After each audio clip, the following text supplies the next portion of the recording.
Good morning.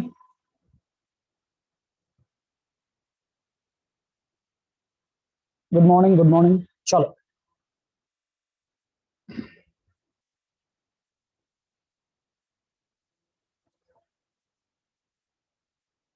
Okay. Yes,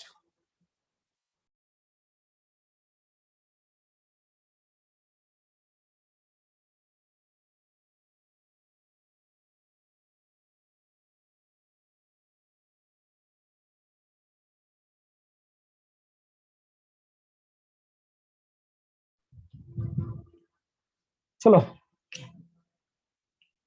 So, good morning, champions. We are dealing with topic digestion and absorption, and in which we are dealing with the anatomy of the alimentary canal, or anatomy of the gut, or anatomy of the gastrointestinal tract or digestive tract.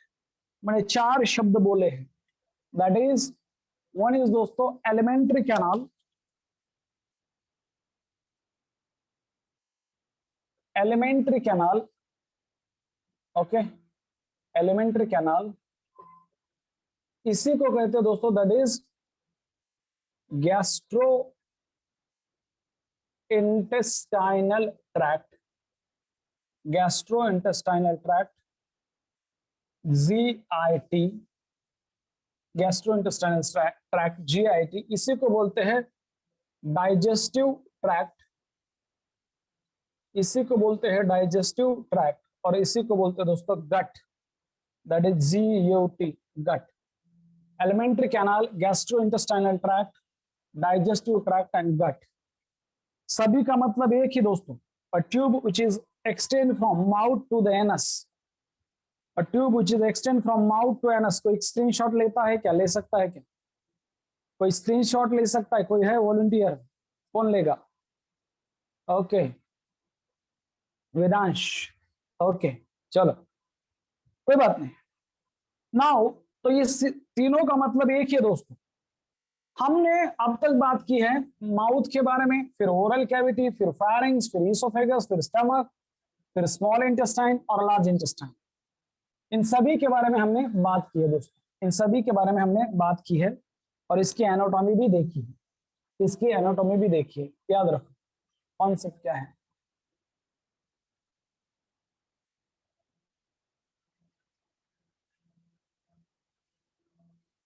Now अगर इसको एक line में मुझे बिठाना है तो मान लो ये है माउथ, ये है माउथ,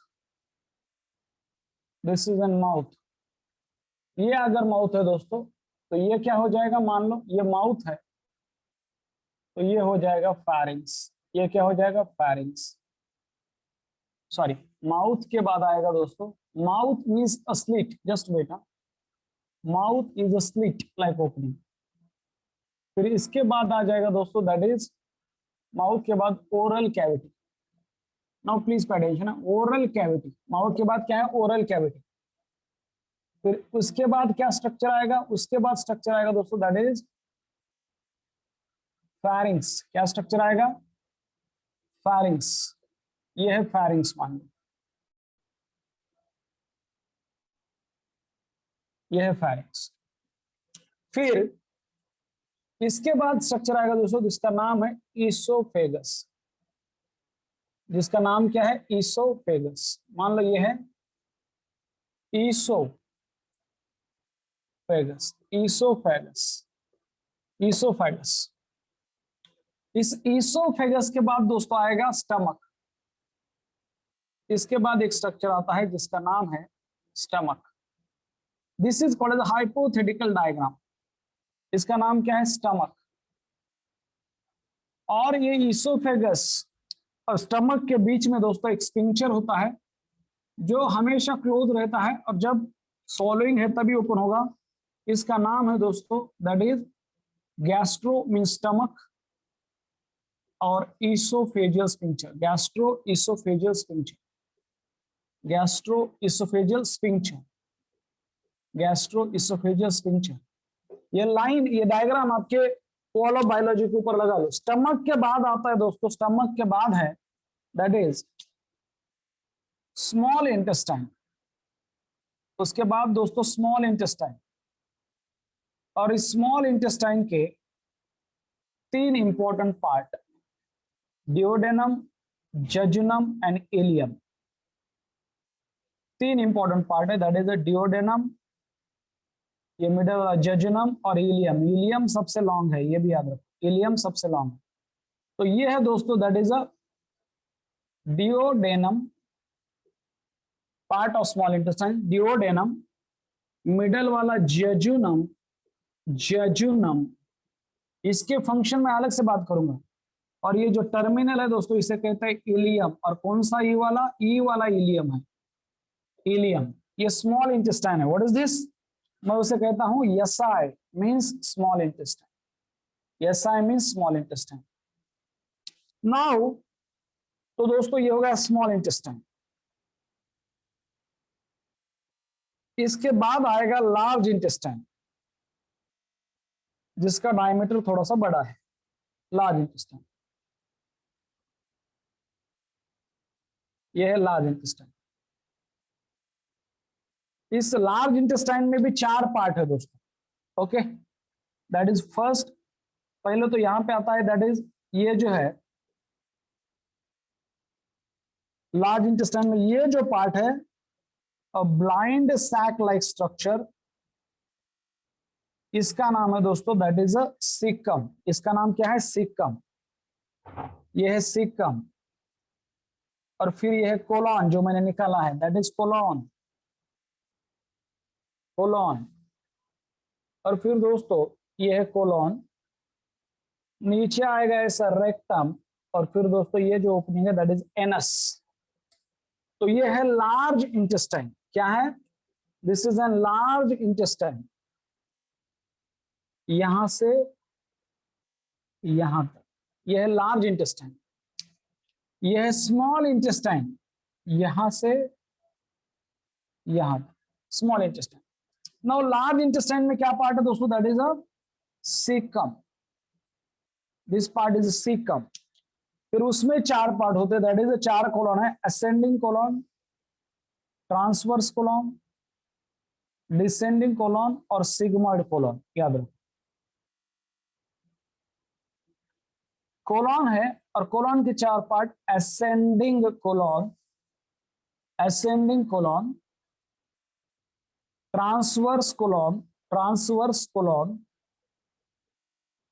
देन दोस्तों that is a descending colon. ये ऐसा सीक्वेंस एमसीक्यू आएगा, डिसेंडिंग कोलॉन, और ये है दैट इज, मान लो ये है दोस्तों that is sigmoid colon, sigmoid colon, C for colon, sigmoid colon. और ये जो पार्ट है दोस्तों इसका नाम है रेक्टम। ये 3 पार्ट है, caecum, caecum, colon and rectum, these are the 3 part. और ये जो ओपनिंग है दोस्तों, ये जो ओपनिंग है इसका नाम है, इस ओपनिंग का नाम है एनस, इस ओपनिंग का नाम है एनस। और यहां पे इस सीकम को कहे तो भी दोस्तों एक क्या है, एक अपेंडिक्स है, उसका काम है वर्मी, उसका नाम है वीए, वर्मी फॉर्म अपेंडिक्स, वीए। नाउ ये स्टमक और डिओडेनम के बीच में एक स्पिंक्चर है जिसका नाम है दोस्तों pyloric sphincter, pyloric sphincter, MCQ, pyloric sphincter. और इस इलियम और सिकल के बीच में एक वॉल है दोस्तों जिसका नाम है, जिसका नाम है, ये भी क्लोज रहेगा हमेशा, जिसका नाम है इलियो। ऊपर से लिया है ना तो इलियो, नीचे से सिकम, तो ileocaecal valve, ileocaecal valve. So this is दोस्तों एलिमेंट्री कैनाल। समझ में आ रहा है? This is an alimentary canal. Are you getting me और नॉट? ये डायग्राम आपने समझ में आ रही है या नहीं, आपके दिमाग में आ रही है नहीं ये डायग्राम? आप जरा इसे बड़ा भी कर सकते हो। Okay, this is slide number 2। आप आपके हिसाब से बना सकते हो, पर ऐसा बनाना है। तो ये क्वेश्चन आएगा, सीक्वेंस एमसीक्यू आएगा कि किसके बाद किसका स्ट्रक्चर होता है, किसके बाद क्या है, सीक्वेंस। मैं इसे कहता हूं सीक्वेंस एमसीक्यू दोस्तों। चाहे वो स्पिंचर भी आ सकते हैं, तो माउथ के बाद ओरल कैविटी, ओरल कैविटी के बाद फारिंक्स, फारिंक्स के बाद इसोफेगस, इसोफेगस के बाद गैस्ट्रोएसोफेजियल स्पिंक्चर, फिर स्टमक, या फिर उसका नाम है गैस्ट्रोफेजियल स्पिंक्चर का कार्डियक स्पिंक्चर, स्टमक के बाद पाइलोरिक स्पिंक्चर, फिर duodenum, jejunum, ileum small intestine के पार्ट, फिर लार्ज इंटेस्टाइन उसके 3 part, caecum, colon and rectum, और कोलन के 4 पार्ट। एटीडियस, एटीडियस क्या है? एटीडियस क्या है? एटीडियस, एटीडियस, एटीडियस मतलब क्या है? Ascending, transverse, descending and sigmoid colon. Ascending, transverse and descending and sigmoid colon, ये समझ में आ रहा है? यस और नो? कल तक असंग है।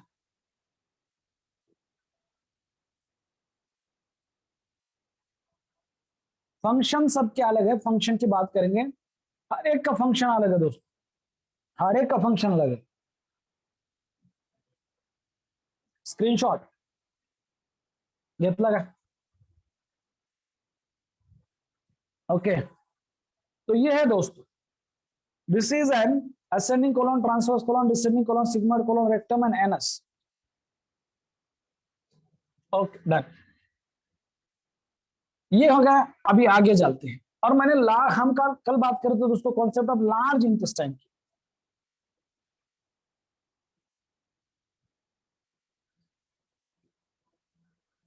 बहुत बार इस ट्यूब से हमें गुजरना है। ओके, पहले तो एनाटॉमी देखेंगे और फिर दोस्तों दैट इज एनाटॉमी के बाद फिजियोलॉजी, इनके अलग अलग फंक्शन क्या है। कल हम बात कर रहे थे दोस्तों कॉन्सेप्ट ऑफ लार्ज इंटेस्टाइन। एक लाइन लिखता हूं और फिर शुरू करता हूं आगे कि दोस्तों एक कॉन्सेप्ट होता है जिसका नाम है पियर्स पैचेस। पियर्स पैचेस ये बहुत ही इंपॉर्टेंट है। पियर्स पैचेस क्या है दोस्तों? These are patches of lymphatic tissue present in ileum, MCQ. These are patches, आपण पंक्चर काढतो पॅच लावतो ना, तसं patches of lymphatic tissue, lymphatic tissue, patches of lymphatic tissue means lymph node, जिसमें बी लिम्फोसाइट और टी लिम्फोसाइट एक हमारे body के वो आर्मी है दोस्तों, वो प्रेजेंट होंगे। Patches of lymphatic tissue in ileum, ileum का ये फीचर है, दैट इज पियर्स पैचेस, याद रखो पियर्स पैचेस। हम बात कर रहे थे कल लार्ज इंटेस्टाइन के बारे में।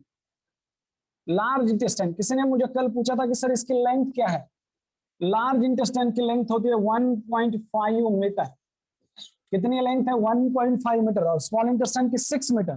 पर इसका ल्यूमन ज्यादा है, इसका डायमीटर ज्यादा, ल्यूमन मींस अंदर वाली कैविटी, वो ज्यादा है, इसलिए इसका नाम है लार्ज। इसमें कितने पार्ट है? मैंने कल भी लिख के दिया था दोस्तों। मान लो ये है, दैट इज सिकम, यह है caecum, this is an ascending colon, ये है असेंडिंग कोलन। कल भी इस डायग्राम के बारे में हमने बात की थी। ये दोस्तों है ट्रांसवर्स कोलन, ये है ट्रांसवर्स कोलन, ओके, ये है ट्रांसवर्स कोलन। फिर ये है डिसेंडिंग कोलन, ये है डिसेंडिंग कोलन, डिसेंडिंग कोलन। यहां से है दोस्तों ऐसा यस शेप सिग्मॉइड कोलन, ये वाला रेक्टम, और ये नीचे वाला एनस, ये है एनस। ये ऐसा कॉन्सेप्ट, ये वाला रेक्टम और ये है दोस्तों एनस। नाउ ये जो है, और यहाँ पे ये जो सीकम है, इस सीकम में ओपन होता है स्मॉल इंटेस्टाइन का टर्मिनल पार्ट जिसका नाम है इलियम। और इस सीकम में दोस्तों कुछ सिम्बायोटिक बैक्टीरिया होते हैं, दैट इज, और ये एक स्मॉल फिंगर लाइक प्रोजेक्शन है जिसका नाम है vermiform appendix. One by one labelling करता हूं, ये लार्ज इंटेस्टाइन है दोस्तों। So this is an ascending colon, this is an ascending colon, ऊपर जा रहा है इसलिए असेंडिंग, इसके डायरेक्शन ऊपर है, और ये राइट साइड पे होता है, this is on left side. अगर ऐसा देखा जाए, ओके, एक्सरे निकाला जाए तो आपको मिलेगा यहाँ पे क्या है दोस्तों? Ascending colon right side. फिर वो आगे जाके ऐसा हॉरिजॉन्टली लोकेटेड होता है, उसका नाम है ट्रांसवर्स कोलन। ये ट्रांसवर्सली रन होता है, फूड ऐसे जाएगा, इलियम से फूड आएगा, ये है इलियम, ये है इलियम, इलियम से फूड जाएगा दोस्तों सीकम में, इलियम से फूड जाएगा सीकम में, वहां पे कुछ डाइजेशन होता है, सीकम से फिर असेंडिंग कोलन में, असेंडिंग कोलन से फिर दोस्तों ट्रांसवर्स कोलन में। कहा जाएगा? ट्रांसवर्स कोलन, ट्रांसवर्स कोलन में ट्रांसवर्स कोलॉन से फूड कहां पे आता है दोस्तों? It come in that is descending colon. ये कौन सा है? लेफ्ट साइड पे है डिसेंडिंग कोलॉन, डिसेंडिंग कोलॉन। और डिसेंडिंग कोलॉन के बाद दोस्तों ये जो है ऐसा यश शेप्ड स्ट्रक्चर, इसका नाम है सिग्मोइड कोलॉन। तो विच कोलॉन, एक लाइन है एनसीईआरटी में, मैं बताता हूं। यह सिग्मोइड कोलॉन, एनसीईआरटी में एक लाइन है, विच कोलॉन ओपन इनटू रेक्टम। तो एनसीईआरटी ने कहा है दोस्तों that is descending part of colon open into rectum. पर डिसेंडिंग कोलॉन ऐसा नहीं किया है। किसी के पास पुरानी एनसीईआरटी होगी तो ये सिग्मोइड कोलॉन का नाम भी मेंशन नहीं, ये सिर्फ नए एनसीईआरटी में मेंशन है, पर होता ये। पर डायग्राम में सिग्मोइड कोलॉन दिया है। डायग्राम देखो दोस्तों, उसके बाद दिया है रेक्टम। यहाँ पे temporary storage of faecal matter होता है। फीकल मैटर इज अनडाइजेस्टेड और अनएब्जॉर्ब्ड फूड। और ये जो ओपनिंग है दोस्तों, इसका नाम है एनस, इसका नाम है एनस। नाउ ये जो ऐसे वेव्स लाइक स्ट्रक्चर है उन्हें कहा जाता है हॉस्टोरिया। ये फीचर है हॉस्टोरिया। ये जो वेव्स लाइक फीचर होते हैं दोस्तों, ये वाले, इन्हें कहा जाता है हॉस्टोरिया। ये क्या करते हैं? इंक्रीजेस, साउथ अफ्रीका नहीं है ये है surface area, increases surface area of absorption. ये हॉस्टोरिया क्या करते हैं? Increases surface area of absorption. याद रखो, ये है राइट साइड और ये है दोस्तों left side. So this is about the large intestine, yes और no? This is about the large intestine. ये क्लियर है? आगे चलते हैं।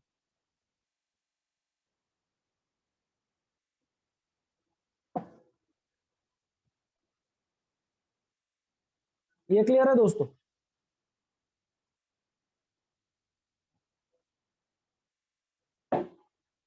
स्क्रीनशॉट वेदांश, बेटा स्क्रीनशॉट। कल हमने यहां तक हम आए थे, अभी आगे चलते दोस्तों। ये picture, now please pay attention. Now how to create visual memory. Visual memory सब अपने एक स्क्रीन के ऊपर फोकस करो दोस्तों। ओके, स्लाइड नंबर 3 है, स्लाइड नंबर है 3। ये एमसीक्यू फेमस पेयर पैचेस वाला। सब अपने स्क्रीन के ऊपर फोकस करो, उस डायग्राम की तरफ देखो। उस डायग्राम में क्या दिख रहा है दोस्तों? क्या क्या दिख रहा है? इलियम दिख रहा है, दिख रहा है सर। वर्मी फॉर्म अपेंडिक्स दिख रहा है, देखो, फोकस करो, स्टीयर करो। वर्मी फॉर्म अपेंडिक्स दिख रहा है सर। स्टिकम दिख रहा है, दिख रहा है। असेंडिंग कोलॉन दिख रहा है, दिख रहा है। ट्रांसवर्स कोलॉन को देखो, डिसेंडिंग कोलॉन को देखो, सिग्मॉइड कोलॉन को देखो, रेक्टम को देखो, एनस को देखो, और उसको रिवाइज करो। Haustoria, these are the wave like structure होते हैं। वो जो स्ट्रक्चर है ऊपर आया वाला, इसे हॉस्टोरिया कहते हैं। ये है ना ऐसा, ये लाइक ऐसा ऐसा, ये डिजाइन जो है, दीज आर द हॉस्टोरिया। ये ऊपर वाला ये फीचर है लार्ज इंटेस्टाइन का। ये देखो, यहाँ पे ऐसे हॉस्टोरिया नहीं होते, ये ऐसे हॉस्टोरिया नहीं होते। ये फीचर है इसका लार्ज इंटेस्टाइन का। नाउ प्लीज, मैं विजुअल मेमोरी क्रिएट करने की कोशिश कर रहा हूं। फिर मैं, आप जस्ट फोकस करो। Ileum, vermiform appendix, caecum, ascending colon, transverse colon, descending colon, sigmoid colon, rectum, anus. Ileum मी जे सांगतो ते करा. Ileum, vermiform appendix, cecum, ascending colon, transverse colon, descending colon, sigmoid colon, rectum and anus. ठीक है? That is ileum, vermiform appendix, cecum, ascending colon, transverse colon, descending colon, sigmoid colon, rectum and anus. एक minute बघत राहा सगळ्याकडे. Focus for 1 minute. अरे श्रेया सांगतो बेटा, मी जे सांगवलं तेवढं करा प्लीज. मला लक्षात आलंय ते सांगतो तेवढं करा. एक गोष्ट तयार करायला, आपण नवीन गोष्ट शिकायला लागलोय. मी जे सांगतो तसं करा. मी जिथं सांगतो तिथं तुमचे डोळे फिरवा फक्त. Ileum, vermiform appendix, caecum, ascending colon, transverse colon, descending colon, sigmoid colon, rectum, anus. बघत राहा. मी ज्या ऑर्डरनं सांगतो तसं तुम्ही करत राहा 2-3 वेळेस. Be focused, be mindfulness. दुनिया में सब गायब है, सिर्फ लार्ज इंटेस्टाइन मेरे सामने है. मुझे कुछ नहीं दिखाई दे रहा. मैं अर्जुन बन गया हूं और मैं हूं आपका द्रोणाचार्य और आप है अर्जुन. आपको सिर्फ लार्ज इंटेस्टाइन दिखाई दे रहा है. ऊपर वाला पियर पैचेस भी नहीं दिखाई दे रहे. हर एक स्ट्रक्चर दिखाई दे रहा है. इलियम के ऊपर फोकस करो. फोकस ऑन इलियम, वो ब्लू कलर का छोटा सा. Now focus on cecum. Now focus on that vermiform appendix. Now focus on ascending colon. फिर देखो ट्रांसवर्स कोलॉन, फिर देखो descending colon, sigmoid colon, rectum, anus. Now close your eyes. Now close your eyes and try to visualize this image. दिख रहा है ilium, दिख रहा है सीकम, थोड़ा थोड़ा दिखेगा, धुंधला धुंधला दिख रहा है vermiform appendix, ascending colon, transverse colon, descending colon, sigmoid colon, rectum और anus. धुंधला धुंधला विजुअलाइज हो रहा होगा, धुंधला धुंधला. यस और नो, यस और नो, यस और नो.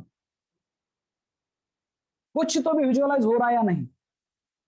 धुंधला धुंधला कुछ विजुअलाइज हो रहा होगा. इसकी प्रैक्टिस करोगे तो क्लियर कट इमेज आ जाएगी. सलमान खान का नाम लिया तो सलमान खान का चेहरा सामने नजर आता है, क्योंकि उसको हम 1000 बार देख चुके हैं. आलिया भट्ट का चेहरा मैंने नाम लिया तो आलिया भट्ट सामने आ जाती है ना. आमिर खान का चेहरा लिया तो आमिर खान का नाम लिया तो आमिर खान सामने आ जाता है. ये जो नॉन प्रोडक्टिव थिंग्स है हम बार बार देखते हैं, इसलिए वो नाम लेते ही सामने आ जाए. ऐसा क्यों नहीं है कि मैंने लार्ज इंटेस्टाइन का नाम ले लिया और आपके सामने लार्ज इंटेस्टाइन आ गया? क्यों? क्योंकि हम उसे देखते नहीं है. ये लार्ज इंटेस्टाइन है जो आपके एमबीबीएस तक, आपको एमबीबीएस तक लेके जाएगा. ये इलियम, ये सीकम, ये वर्मिफॉर्म अपेंडिक्स है, ascending colon, transfer colon, descending colon, sigmoid colon, rectum, anus, ये स्ट्रक्चर है. इनको अपना बनाओ, इनको फोकस करो. ओके, डायग्राम 350 डायग्राम होंगे बायोलॉजी में, नियर अबाउट 300 to 350. तो हर एक डायग्राम को ऐसे विजुअलाइज करना है. 5 मिनिट स्टेअर करना है. लाज वाटली पाहिजे डायग्रामला, लाजून म्हणली पाहिजे, आता लक्षात राहते रे बाबा तुझे. विजुअलाइज, ये क्या होता है दोस्तों? ये साइंटिफिक है. यहाँ पे ऑसिपिटल एरिया है, ऑसिपिटल लोब होता है और वहां पे विजुअल एरिया है यहाँ पे पीछे. और एरिया नंबर 17, 18 और 19 सीएनएस में बताऊंगा, सेंट्रल नर्वस सिस्टम जब पढ़ेंगे तब. और ये एरिया नंबर 17, 18 और 19 त्यांचं कामच है. जो भी आपने देखा है उसको मेमोरी में स्टोर करो, और जो चीज आप बारीकी से देखते हो तो उसकी मेमोरी भी स्ट्रांग बनती है. So this is an how to create visual memory. दोस्तों ऐसे हर एक डायग्राम को हमें विजुअलाइज करना है. अभी ठीक है? हर एक डायग्राम को हमें विजुअलाइज करना है दोस्तों. अभी ठीक है या नहीं? यस और नो बोलो, यस और नो. आगे बढ़ते हैं, सब बताएंगे. किसी ने पूछा कि सर ये पियर पैचेस क्या है? नथिंग बट, ये इलियम के बाद जब आएगा तो मैं बताऊंगा दोस्तों. ये लिम्फेटिक टिश्यू होती है इलियम के इनर साइड पे. लिम्फेटिक टिश्यू इलियम पे होती है. These are patches of lymphatic tissue. Lymphatic tissue क्या है? तो जिसमें लिम्फोसाइट होते हैं, बी लिम्फोसाइट, टी लिम्फोसाइट. किसी ने पूछा सर वर्मिफॉर्म अपेंडिक्स क्या है? तो एक वेस्टिजियल ऑर्गन है, कल ही इसके बारे में बात की. नॉन फंक्शनल ऑर्गन है, वेस्टिजियल ऑर्गन है. इसका काम कुछ भी नहीं है, इमिडाइजेशन, बट इसका काम है एज ए लिम्फॉइड ऑर्गन. एक सेकेंडरी लिम्फॉइड ऑर्गन है, एक सेकेंडरी लिम्फॉइड ऑर्गन है. इसमें भी लिम्फेटिक टिश्यू होते हैं, पर डाइजेशन में इसका कुछ भी काम नहीं. बट जो दूसरे एनिमल है, कैटल एंड ऑल दैट, उनमें ये काम करता है, याद रखो. नाउ ये जो लार्ज इंटेस्टाइन है, इसका डाइजेशन में रोल ऑलमोस्ट निग्लेजिबल है या जीरो है. पर यहाँ पे एब्जॉर्प्शन होता है. ये जो कोलोन है, इसीलिए ये haustoria, increase surface area absorption. These are the wave-like structure. ये जो हॉस्टोरिया बने हैं, ये है feature of large intestine. They increase the surface area absorption. और इस सीकम में दोस्तों some symbiotic microorganism होते हैं, like E. coli, and the E. coli थोड़ा बहुत डाइजेशन में मदद करते हैं, और हम उन्हें न्यूट्रिशन प्रोवाइड करते हैं, वो हमें डाइजेशन में मदद करते हैं. तो there is a symbiotic association, and these bacteria are located in cecum. ये ब्लाइंड सैक है. ब्लाइंड मींस एक साइड पे क्लोज है, दूसरे साइड पे ओपन है. किसी ने कहा सर यहाँ पे तो ओपन है. अरे ओपन नहीं है, अपेंडिक्स भी तो क्लोज है. अपेंडिक्स थोड़ी है ट्यूबुलर, थोड़ी है ट्यूब, थोड़ी है ट्यूबुलर है, पर ये भी तो ब्लाइंड है इस साइड से. ऐसे कहते हैं blind sac. Caecum, ascending colon, transverse colon, descending colon, sigmoid colon और रेक्टम और एनस. सब जब फीकल मैटर दोस्तों, जब हम डिफिकेट करते हैं, उसे कहते हैं egestion, removal of fecal matter or undigested and unabsorbed food through the anus. Defecation. उसके पहले वो स्टूल कहां पे आता है? The temporary storage of stool, ये रेक्टम में होगा. और जब धीरे धीरे प्रेशर बढ़ता है दोस्तों, तो इस रेक्टम में कुछ रिसेप्टर होते हैं, कुछ सिग्नल होते हैं, वो स्टिमुलेट होते हैं, और वो सिग्नल सेंड करते हैं सेंट्रल नर्वस सिस्टम को, और बोलते हैं भाई जो एनस में स्पिंक्चर है, एनल स्पिंक्चर, उसको ओपन कर ले. और वो एनल स्फिंक्टर ओपन होता है दोस्तों, और एनल स्फिंक्टर जब होता है तो तब जाके स्टूल बाहर जाता है, ये भी याद रखो। अभी ये क्लियर है? Is that clear? Is that clear दोस्तों? यस और नो बोलो, इज दैट क्लियर? यस और नो बोलो, is that clear? Okay, thank you so much, thank you. आगे बढ़ते हैं, आगे बढ़ते हैं, इसके बारे में मैं डिटेल में बोलने वाला हूं। आगे बढ़ते हैं, इसके बारे में मैंने लिख के दिया था क्या? नहीं, क्या अभी भी बाकी है दोस्तों?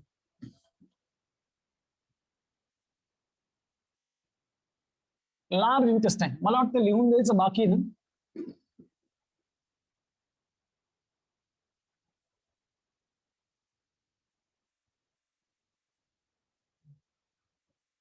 लिहून दिलं तर काल सांगा जरा, काल लिहून दिले का?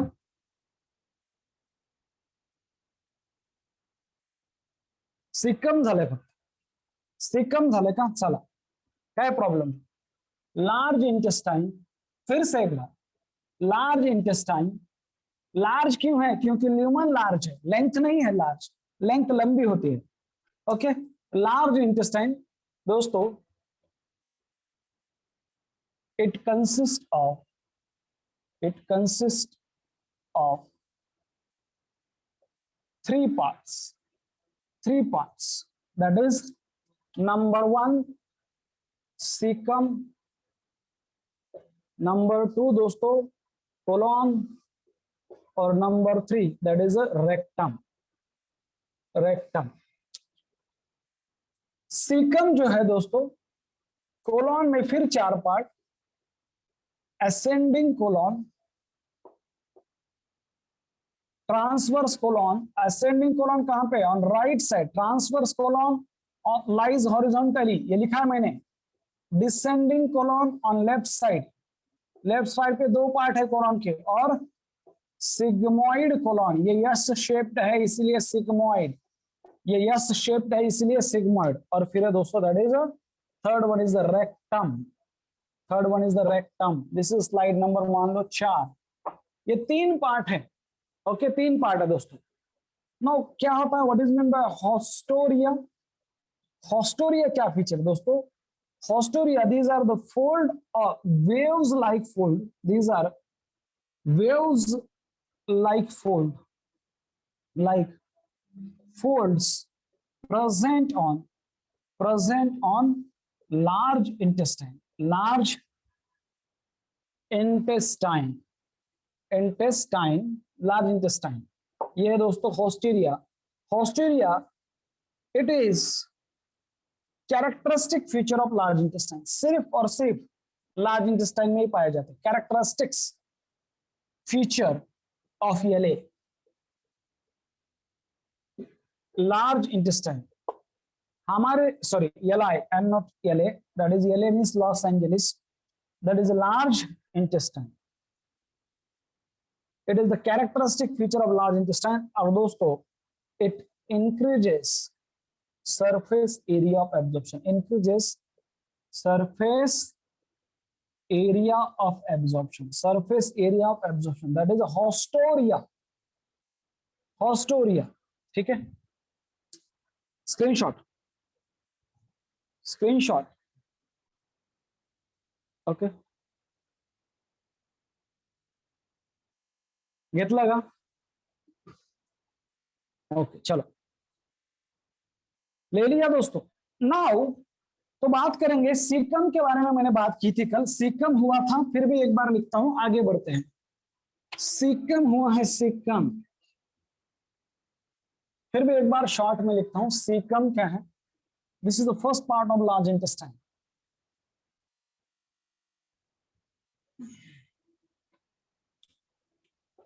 नंबर 5, और बात करेंगे दोस्तों सीकम के बारे में। सीकम दोस्तों it is a blind, it is a blind sac like structure, blind sac like structure। okay, blind sac like structure means open at one side and closed at another side। it means दोस्तों means open at one side and closed at another side, or closed at another end, another end. Open at one end and closed at another end. ये है दोस्तों seek का, seek का।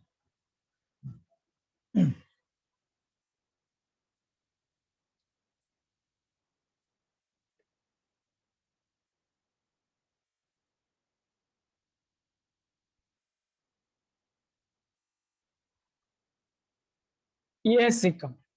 बड़ा करना है कुछ भी अगर करना है तो ये है दोस्तों, मान लो दैट इज अपना वर्मीफॉर्म अपेंडिक्स, और ये इसमें ओपन हो रहा है अपना इलियम। ये इसमें क्या ओपन हो रहा है दोस्तों? इलियम। ये है इलियम, ये है सिकम। ना इस सिकम में दोस्तों कुछ बैक्टीरिया होते हैं। देखो एक सैक है और इसका यहां से ओपन है, यहाँ पे ओपन है दोस्तों, और यहाँ पे क्लोज है। अब बोलेगे सर यहाँ पे तो ओपन है, पर ये जो एंड है इस एंड पे वो क्लोज है, यहाँ पे भी समझे, इस एंड पे भी वो क्लोज है दोस्तों, इस एंड पे भी वो क्लोज है। इसीलिए उसे कहा गया है ब्लाइंड सैक, इसीलिए उसे कहा गया है ब्लाइंड सैक। समझा?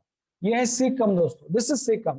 और इस सीकम में क्या होते हैं? सिम्बायोटिक बैक्टीरिया होते हैं। क्या होते हैं? सिम्बायोटिक बैक्टीरिया होते हैं सीकम में। इसे कहते हैं हाइपोथेटिकल डायग्राम, इसे कहते हैं हाइपोथेटिकल डायग्राम। ये सिम्बायोटिक बैक्टीरिया है दोस्तों, ये स्ट्रक्चर है सीकम, और इस सीकम में है सिम्बायोटिक बैक्टीरिया। नाउ यहाँ पे जो स्ट्रक्चर है ये है दोस्तों इलियम। ये क्या है? Ileum open into the caecum through a wall, और इस वॉल का नाम है दोस्तों दैट इज इलियोसिकल वॉल। इस वॉल का नाम क्या है? Ileocaecal wall. वो सिर्फ यूनिडायरेक्शनल फ्लो मेंटेन करता है, it prevent backward flow of food okay into the ileum from caecum. Now दोस्तों ये है वर्मीफॉर्म अपेंडिक्स। वर्म जैसा है, आड़ी सारखा है म्हणून याला म्हणायचं वर्मीफॉर्म अपेंडिक्स। और ये क्या है? ये वेस्टिजियल ऑर्गन है okay with respect to digestion. Means digestion में नॉन फंक्शनल है, बट इम्यूनिटी में इसका काम है। इम्यूनिटी में ये दोस्तों इसमें लिम्फोइड टिश्यू होते हैं। ये क्या है? Vermiform appendix. This is N vestigial organ. Vestigial का मतलब होता है दोस्तों नॉन फंक्शनल। वेस्टिजियल का मतलब क्या है? Non functional with respect to digestion. Non functional with respect to digestion, इसका मतलब होता है वेस्टिजियल। नाउ ये ओपन किस में होता है? Caecum open into which colon? Caecum open into which colon दोस्तों? सीकम ओपन इनटू, ये है ऊपर जाने वाला ascending colon, which open into ascending colon, ascending colon. तो ये क्या है दोस्तों? इसके लिए लिखूंगा एक ब्लाइंड सैक है, ये क्वेश्चन आएगा। Match the column 1 with column 2 question बनाऊंगा आज, that is a blind sac. ये structure clear? It is a blind sac like structure okay means it like structure means दोस्तों means open at one end and close at another end. ये होगा caecum. Now दोस्तों okay इस caecum में क्या होता है? Okay vermiform. बस आगे चलते हैं, स्क्रीनशॉट। ये क्लियर है सीकम के बारे में? आगे ले लिया screenshot Vedansh? Yes thank you. तो मैं लिख के दूंगा, और डायग्राम को देखो, सीकम के डायग्राम को देखो। अभी है ये ब्लाइंड सैक ओके, उसमें है ये सिम्बायोटिक बैक्टीरिया, और कौन से रे बाबा? इकोलाई। कौन सा बैक्टीरिया? इकोलाई।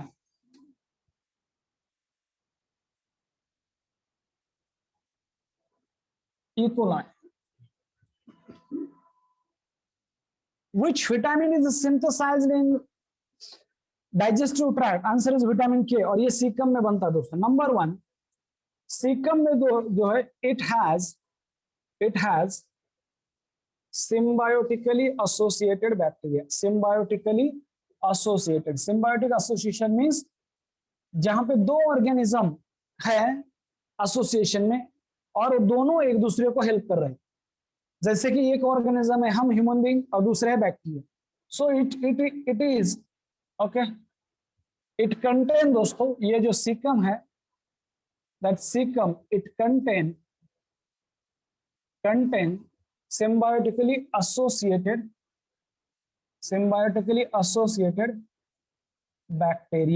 बैक्टीरिया लाइक दोस्तों ई कोलाई, ये नॉन पैथोजेनिक ई कोलाई है, लाइक ई कोलाई, ये नॉन पैथोजेनिक है, ये डिसीज कॉज नहीं करती, ये नॉन पैथोजेनिक है दोस्तों। ई कोलाई में भी 2 टाइप है। तो सिम्बायोटिक एसोसिएशन क्या करता है, बैक्टीरिया जो है दोस्तों, bacteria help in digestion of food, some little bit digestion होता है, digestion of food and production of, ये बहुत इंपॉर्टेंट है, production of vitamin K. Vitamin K blood clotting में हेल्प करता है दोस्तों। विटामिन के का क्या फंक्शन है, ब्लड क्लॉटिंग। अगर आपको कहीं इंजरी हुई है तो ब्लड इमीडिएटली कुछ मिनटों में क्लॉट होता है, बहना बंद हो जाता है, बिकॉज ऑफ विटामिन के उसमें हेल्प करता है। बाकी के भी फैक्टर पर है विटामिन के। तो बैक्टीरिया डाइजेशन में मदद कर रही है और प्रोडक्शन ऑफ विटामिन के। और दोस्तों ह्यूमन जो है, हम जो है प्रोवाइड न्यूट्रिशन एंड शेल्टर, रहने के लिए घर दे रहे हैं, शेल्टर एंड खाना भी दे रहे हैं टू ई कोलाई। ये भी याद रखो, E coli means bacteria, E coli bacteria दोस्तों। इट इज नॉन पैथोजेनिक है। कहां पे, नॉन पैथोजेनिक टाइप। वैसे तो दोनों टाइप के हैं, पर ये जो यहाँ पे जो रहती है वो नॉन पैथोजेनिक है। ये हो गया दोस्तों सीकम के बारे में, सीकम। दूसरा that is a ileocaecal wall, दोस्तों that is ileum, okay, ileocaecal wall present between, B/W means between, present between दोस्तों इलियम, ई वाला ileum and caecum, present between ileum and caecum. और ये जो इलियोसिकल वॉल है, it prevent backward flow of backward flow of food, it prevent backward flow of food into ileum में वापस नहीं जाने देता है। कहां से, फ्रॉम सीकम से, फ्रॉम सीकम। ये है इलियोसिकल वॉल फ्रॉम सीकम। और ये लाइफ टाइम गारंटी के साथ आता है दोस्तों, लाइफ टाइम गारंटी के साथ। Just use it properly, okay. Screenshot दोस्तों, स्क्रीनशॉट, ओके, बहुत ही बढ़िया।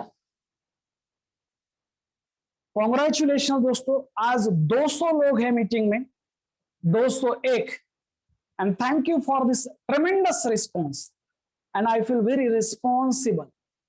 Okay, I know that I have a huge responsibility of your dreams on my shoulder. I know that value of dreams, I know that very well. दोस्तों मेरा number है ना, 1 mark मुझे कम मिला तो मेरा MBBS चला गया था। I got 176 mark and MBBS is closer at 177. और उस 1 मार्क की वैल्यू मुझे हर बार पता है कि मुझे 1 साल पढ़ाई करनी पड़ी थी, और फिर मुझे मिले थे 183 मार्क्स, ओके, आउट ऑफ 200 का पेपर था। तो I know the value of 1 marks, कितना वैल्यूएबल है, कितना इंपॉर्टेंट है आपके लिए, मेरे लिए, आपके फैमिली के लिए, आपके करियर के लिए। और आपने, मैं गारंटी के साथ कह सकता हूं कि आप सही जगह पे हैं, ओके, आप सही जगह पे हैं, गारंटी के साथ। ये जो इस तरह से जो मैं पढ़ा रहा हूं, ये पूरा 2 साल ऐसे ही चलने वाला है, याद रखो।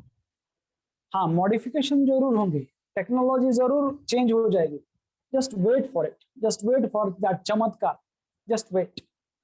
आई एम डूइंग सम बैकवर्ड, क्या बोलते हैं, बैक स्टेज वर्क कर रहा हूं उसके ऊपर भी। आप थोड़ा सा संयम रखो, बोर्ड ये सब चेंज हो जाएगा, मॉडर्न हो जाएगा सब, जस्ट वेट।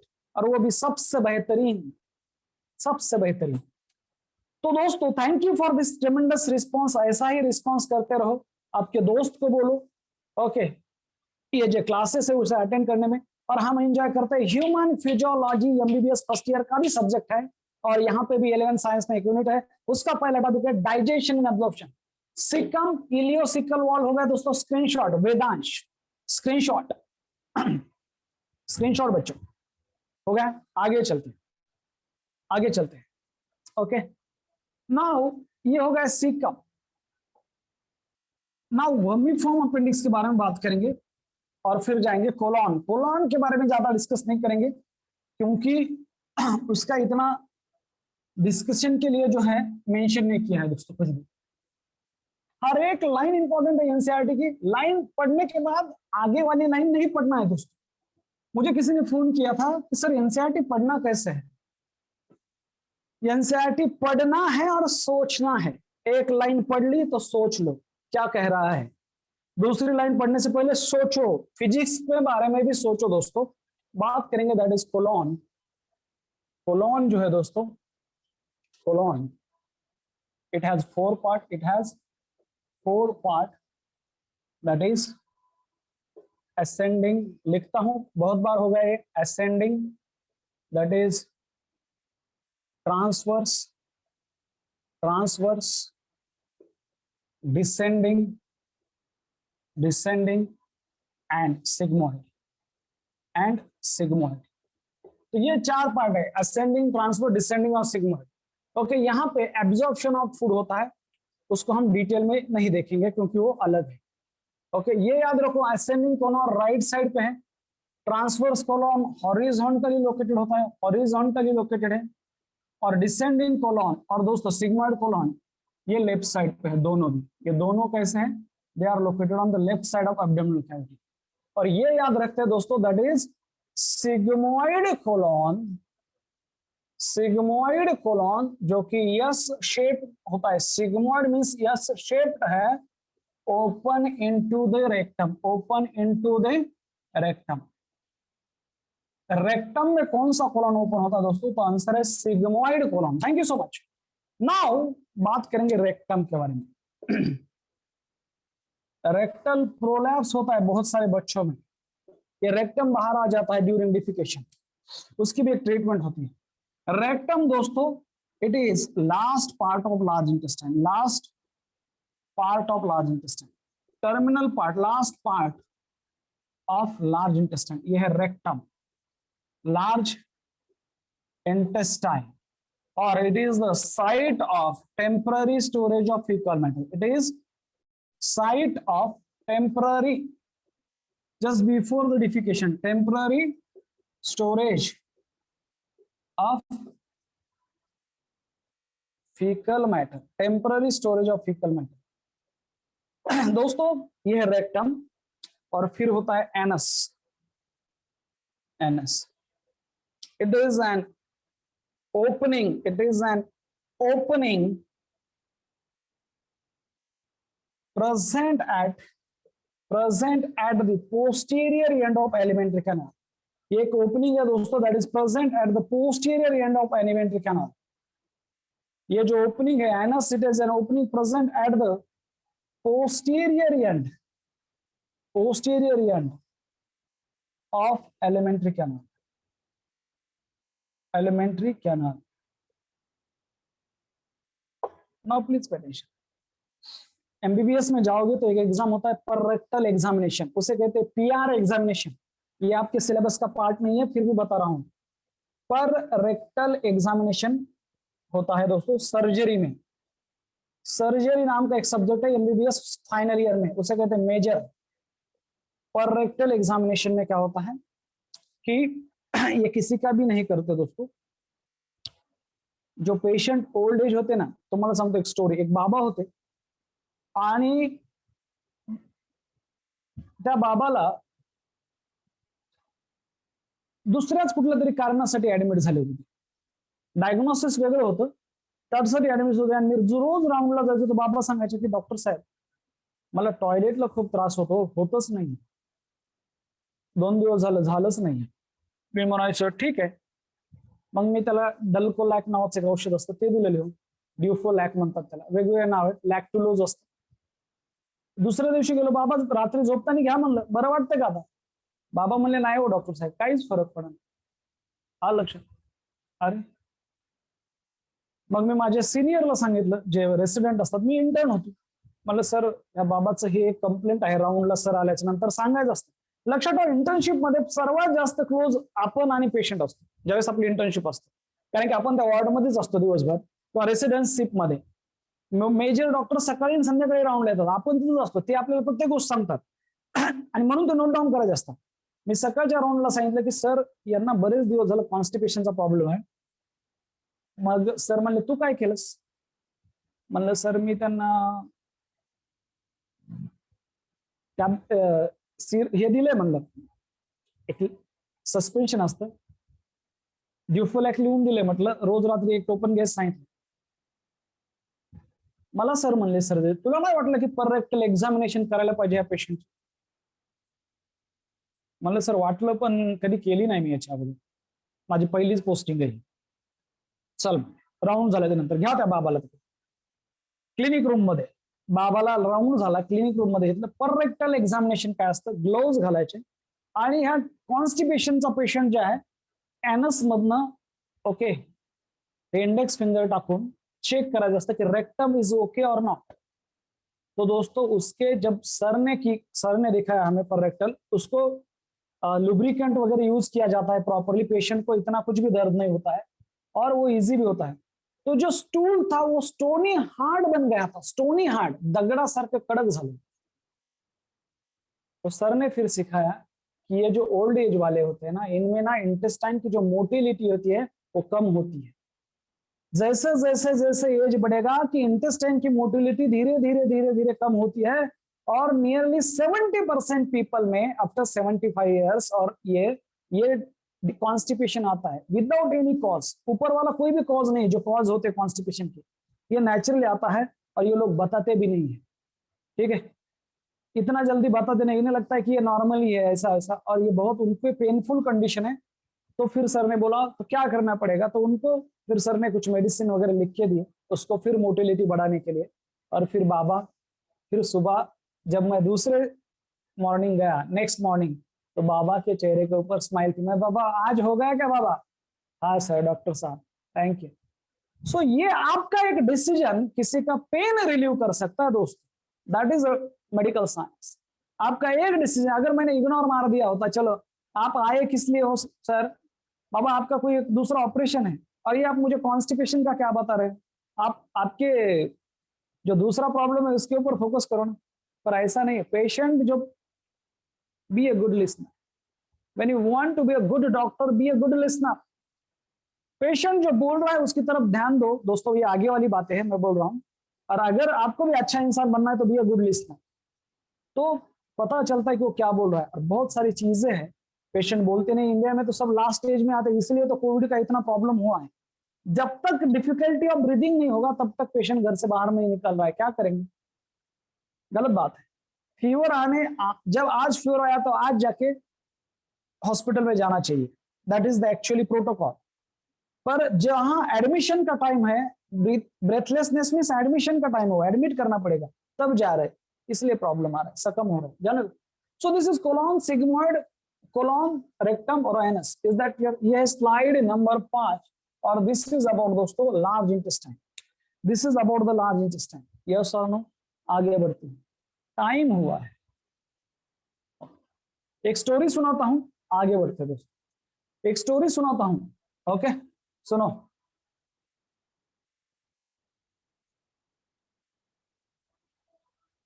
ये क्लियर है? ले लिया स्क्रीनशॉट? चलो कोई बात नहीं, कोई दिक्कत नहीं. कल बात करेंगे हिस्टोलॉजी. हिस्टोलॉजी का मतलब है study of tissue. MBBS first year का एक टिल्लू सब्जेक्ट है. टिल्लू मतलब एनाटॉमी का पार्ट होता है. एक हिस्टोलॉजी, एनाटॉमी में दो छोटे छोटे सब्जेक्ट है, एक है एम्ब्रियोलॉजी और एक है histology. Okay, anatomy main subject है, एक है एम्ब्रियोलॉजी, दूसरा दोस्तों हिस्टोलॉजी.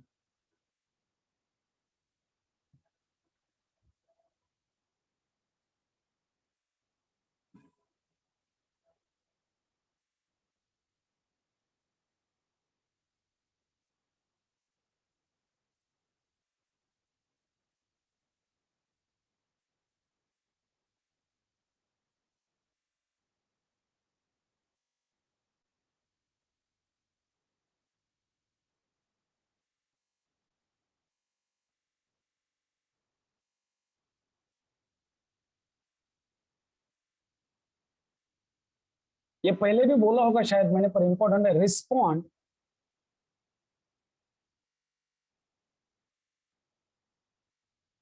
रिस्पॉन्ड। ओके,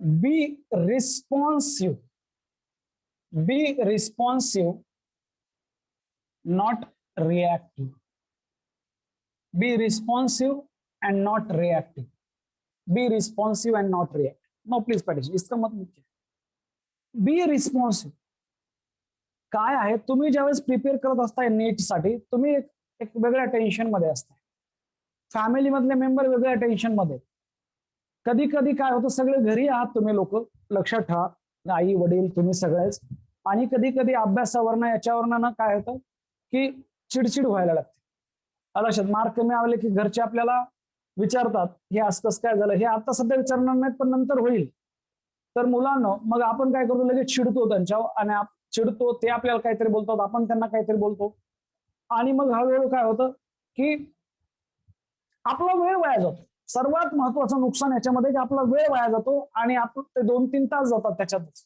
त्यांनी सॉरी म्हणायला पाहिजे किंवा मी सॉरी म्हणायला पाहिजे, मग जेवायला आपण जेवत नाही, ते म्हणतात जेवण कर, असं तसं सगळं।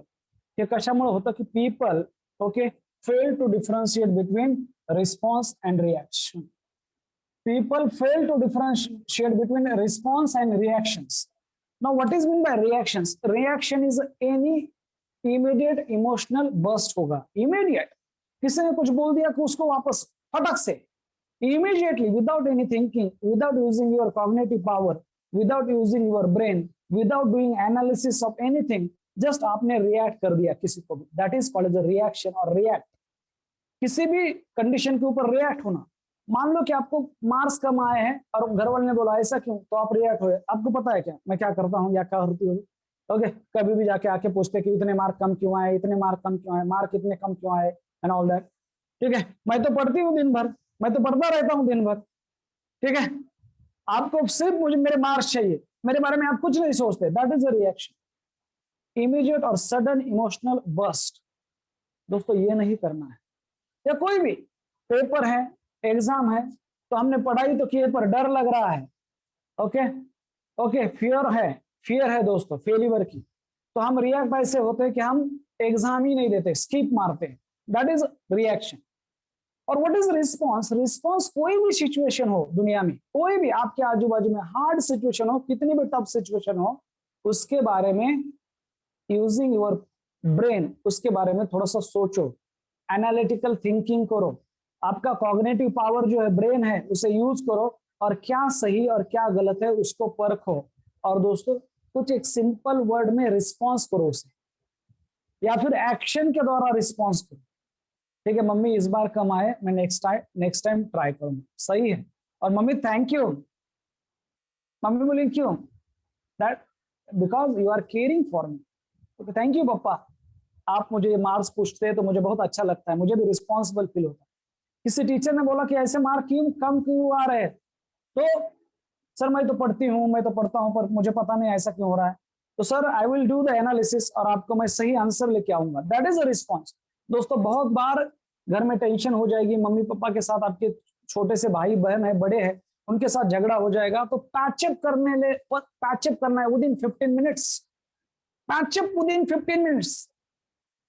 हम तो झगड़े करते सर आधा घंटे, तो पैचअप कैसे करेंगे 15 मिनिट्स, ये छोड़ दो, कोणी गच्ची जरी पकडली ना तुमच्या रस्त्यात, म्हणायचं नमस्कार सॉरी 2 वर्षापर्यंत काय नाही भाऊ, I am focusing on NEET, लक्षात ठेवा, फोकसिंग ऑन नीट। तुम्हाला खूप लोक, सचिन तेंडुलकरला खूप लोक त्याला ऑस्ट्रेलियन बॅट्समॅन येऊन काही पण बोलायचे, तो कोणालाच वापस जाऊन गेला नाही बॅट उघडून, तुझी बघतो दादा, नाही तो बॉल टाक, तुला ते बॉल तुझा बाहेर पाठवतो, that is called as a response and not the reaction, so be responsive not reactive, always remember हे शब्द माझे लक्षात ठेवा, ज्या वेळेस वाटेल आता बोलायला पाहिजे, बडबड करायला पाहिजे, घरच्यांना जाऊन वापस बोलायला पाहिजे, जे कोणी मला प्रश्न विचारतात त्यांना बोलायला पाहिजे, don't be reactive, be responsive, don't be reactive, be responsive, okay, आणि मग सांगा की बरोबर आहे तुमचं म्हणणं, योग्य, मला ना ह्या गोष्टीवर जरा फोकसच करायला पाहिजे, थँक्यू अपग्रेडिंग, सो इससे हम अच्छे इंसान बनेंगे, अच्छे स्टूडेंट बनेंगे दोस्तों। और यही चीजें हैं जो चॅम्पियन्स करते हैं। They always respond, they do not react. Sachin तेंडुलकरला 1000 वेळेस लोक म्हणले तू घरी बस, ओके टेनिस एल्बो झालाय, इतकी इंजुरी तितकी इंजुरी, तो यायचा आणि डबल सेंचुरी मारून जायचा, तो यायचा आणि सेंचुरी मारून जायचा, बाकी सगळे चुप. रिस्पॉन्स. सचिन कधी बोलणार नाही तुम्हाला काय अक्कल आहे का, मी एवढं सगळं क्रिकेट खेळलोय, मला जास्त कळतं क्रिकेटचं, तुम्ही मला काय शिकवताय, नाही. त्याने रिस्पॉन्ड केला. So be responsive, don't be reactive. Thank you so much, thank you so much, thank you Kshatriya, sorry Kartikeya, thank you दोस्तों, थैंक यू. और ये लड़ाई हम 3 जन लड़ रहे हैं, मैं, आपके पेरेंट्स और आप. लक्षात ठेवा, खास करून तर हे युद्ध आहे, युद्ध. आता तेवढ्या लेवलला जाणार आहे. लढाई आपण थोड्या मोठ्या छोट्या मोठ्या लढाई हरू, पण युद्ध जिंकायचे. युद्ध म्हणजे नीट 2023 ची एक्झाम. आणि या छोट्या मोठ्या लढाया म्हणजे क्लास मधल्या test, grand test, weekly test, DP, इथं थोडं हरू शकतो आपण, पण शेवटी आपलं सगळी रणनीती युद्ध जिंकायची. युद्धात नाही हरलं पाहिजे. आणि युद्धात जर जिंकायचं असेल तर एकदा मनामध्ये जिंकणं गरजेचं आहे मुलांनो. मनामध्ये विनर म्हणून नेहमी स्वतःला विनर म्हणत जा. मनामध्ये विनर असणं गरजेचं आहे. माणसं दोनदा जिंकतात, एकदा मैदानात आणि एकदा मनामध्ये. आणि जे मनामध्ये जिंकतात तेच मैदानात जिंकू शकतात. जे मनामध्ये हारतील, क्विट करतील, गिव्हअप करतील, ते तिथं जाऊन पराक्रम करणार नाही. आपलं फायनल युद्ध येते नीट 2023.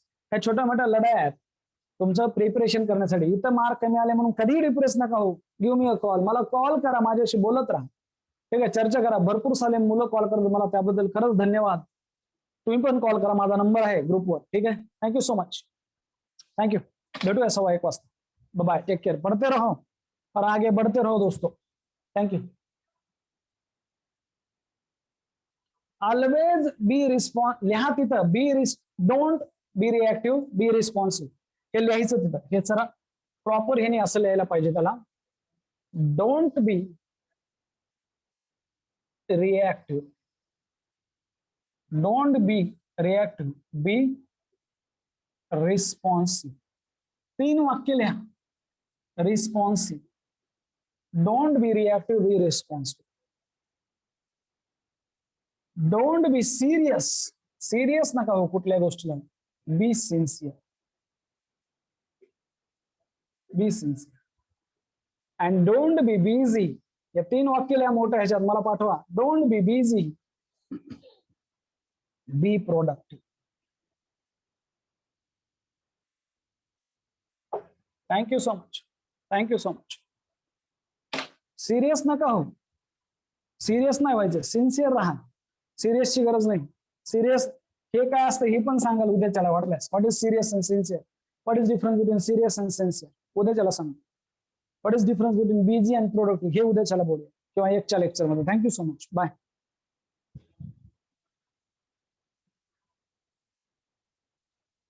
Thank you Swaraj, thank you. माझा मोबाईल नंबर आहे ना बेटा तिथे, हे माझा मोबाईल नंबर आहे. Okay, that is 7507183216. okay, and don't hesitate to call me.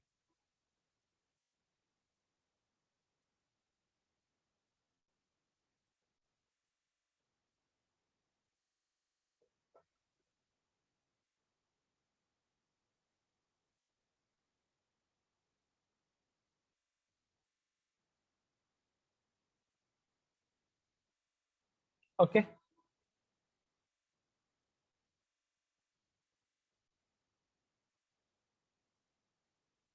बिंदास कॉल करा, बिंदास. त्याशिवाय ट्रॅक, प्रत्येकाला एक ट्रॅक येणं गरजेचं आहे. प्रत्येकाचं मला माझ्याशी एकदा बोलणं होणं अतिशय गरजेचं आहे. हा, तुमचा अभ्यास चालू होणं गरजेचं आहे त्यासाठी. आणि मग एक मला प्रत्येकाला ट्रॅक लावता येईल. तुझं कसं चालू आहे, असं चालू का, मग हा मार्ग आपण जाऊया. कारण की प्रत्येक जण युनिक आहे ना. ठीक आहे, thank you so much, bye, take care, पढ़ते रहो दोस्तों और आगे बढ़ते रहो. चलो, हा व्हॉट्सअप नंबर पण आहे माझा. Okay, thank you Unmesh, thank you.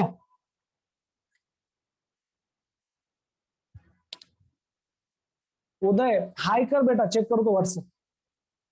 बोला वेदांश, थैंक यू बेटा, thank you Vedansh, techno guy Vedansh.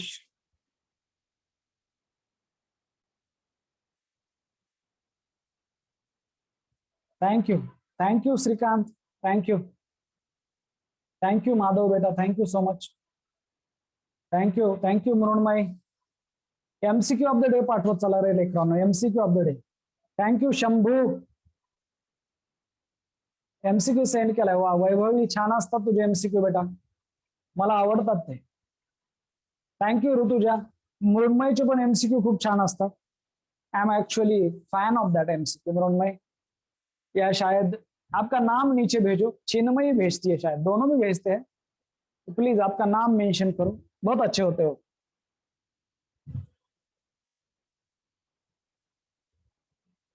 ठीक, चलो मानसी बेटा, आप हाई करो मुझे, मैं देखता हूं, मुझे हाई करो, ठीक है, मुझे हाई करके भेजो, मैं देखता हूं। आज सभी के एमसीक्यू देखूंगा, आज सभी मुझे एमसीक्यू ऑफ द डे भेजो। ओके, आइदर डाइजेशन और ऑब्जर्प्शन, और आइदर वो अपना जो है बायोलॉजिकल क्लासिफिकेशन, और आइदर मिक्स भी भेजो, चलेगा, मिक्स भी क्वेश्चन आते हैं, मिक्स भी भेजो दोस्तों। ये आ गया ना यूकोलाई बैक्टीरिया, तो ऐसा मिक्स क्वेश्चन सोचो, सोचो। आइंस्टाइन जितना ही है, ये कभी मत भूलो, सिर्फ उसने यूज किया है, हम यूज नहीं करते। कैपेसिटी उतनी है 1450 सीसी, प्लानल capacity of every human being, brain की कैपेसिटी 1450, 1450। पर आइंस्टाइन ने ज्यादा यूज किया था, हम लोग यूज नहीं करते, इसलिए यूज करो, एमसीक्यू ऑफ द डे बना। जब फिजिक्स पढ़ रहे हो तो सोचो, रटो मत, सोचो, लगने दो टाइम।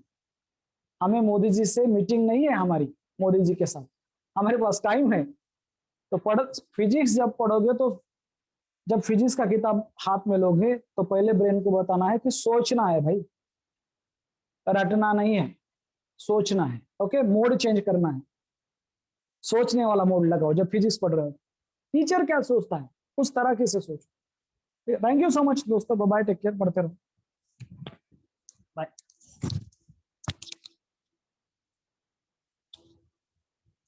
आपके कुछ डाउट्स है तो आप मुझे पूछ सकते हैं, कोई भी आपके डाउट्स है मैं अनम्यूट भी कर सकता हूँ।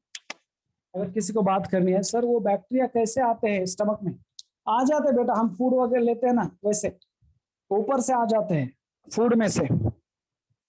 ओके, अंदर तो नहीं बनेंगे, अंदर मल्टीप्लाई होते हैं।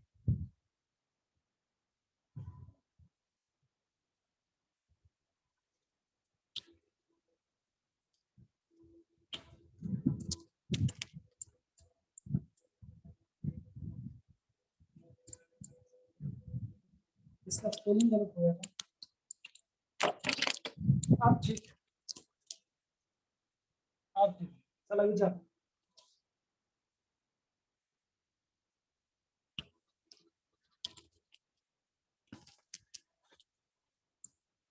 काही डाउट्स आहेत, नसेल तर थांबूया, बाय।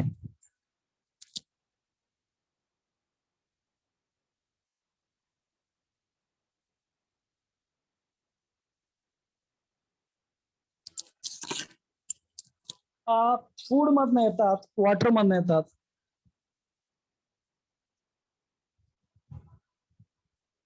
स्मॉल इंटेस्टाइन में ऐसा कुछ भी नहीं है, हॉस्टेरिया जैसा स्ट्रक्चर, ठीक है। फादर ऑफ टैक्सोनॉमी, टैक्सोनॉमी में बहुत सारा वर्क कार्ल लिनियस ने किया है, इसलिए वो फादर है। फादर मीन्स ऐसा नहीं कि जो पहली बार काम करेगा वो नहीं रहेगा फादर, जिसने बहुत सारा काम किया है दैट इज अ फादर, इसलिए Karl Linnaeus father of taxonomy है। उसने इंट्रोड्यूस कर दिया इस ब्रांच को, पूरे दुनिया के सामने रख दिया, ये ऐसा भी क्लासिफिकेशन कर सकता है, क्योंकि उसने, he is the first man who give kingdom system of classification, first time is given by Karl Linnaeus, जो किंगडम सिस्टम क्लासिफिकेशन उन्होंने तो दिया है।